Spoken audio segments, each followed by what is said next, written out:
দিদি দিদি সৈকতের বাড়িটা কোথায় বলবেন? মেয়েটা আমার স্বামীকে খুঁজছে কেন? যাই হোক, ওই তো সৈকত আসছে। সৈকত, কি ব্যাপার রিতিকা, তুমি এখানে চিনে আসলে কি করে? সমস্যাটা তো তুমি করেছো। আমি প্রেগনেন্ট জানতে পেরে বাবা আমাকে ঘর থেকে বের করে দিয়েছে, তাই লোকের মুখে শুনতে শুনতে এখানে চলে এলাম। এই মরেছে, একে তো আমি বলিনি আমি বিবাহিত। এখন কি হবে? কি ভাবছো, আমাকে বিয়ে করে ঘরে নিয়ে চলো?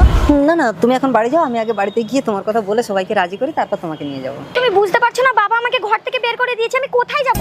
তুমি আমাকে নিয়ে চলো, আমি তোমাদের বাড়িতে সবাইকে রাজি করাবো। এইটা তোমাদের বাড়ি? দাঁড়াও, কে তুমি? তার আগে বলো তুমি কে? আমি ওর বউ। এই কি হলো কি হলো কি হলো? ধরো ধরো ধরো। আসলে আমি প্রেগনেন্ট তো, তাই মাথাটা একটু ঘুরে গেছিল। আরে তোমার স্বামী কোথায় গো? একটা ছেলে আমার সাথে প্রতারণা করে চলে গেছে। তা তুমি ওই ছেলেটার নামে পুলিশে কেস করছো না কেন? থাক না রাধা, তুমি অত চাপ নিচ্ছ কেন? ওর যখন কোনো সমস্যা হচ্ছে না। সমস্যা হচ্ছে না বললে হবে? এই ছেলেটাকে আমাকে দেখিয়ে দাও, ওর আলু কেটে আমি ভাজা করবো। রিতিকা প্লিজ আমার বউকে কিছু বলো না। নামাজ পড়। তুই তো নামাজ ধরে ছেলেটার নাম বললি না, কিন্তু বাচ্চা যখন আমি মুখ দেখে ধরে নেবো আমি কার ছেলে। এই ব্যথা উঠেছে, তুমি বাইরে যা। প্লিজ ভগবান, বাচ্চা যেন আমার মতো দেখতে না হয়। কি হয়েছে কি হয়েছে? ছেলে হয়েছে, মুখটা দেখো। দিদি তুমি একটা খাবে, আমি একটা খাবো, ঠিক আছে?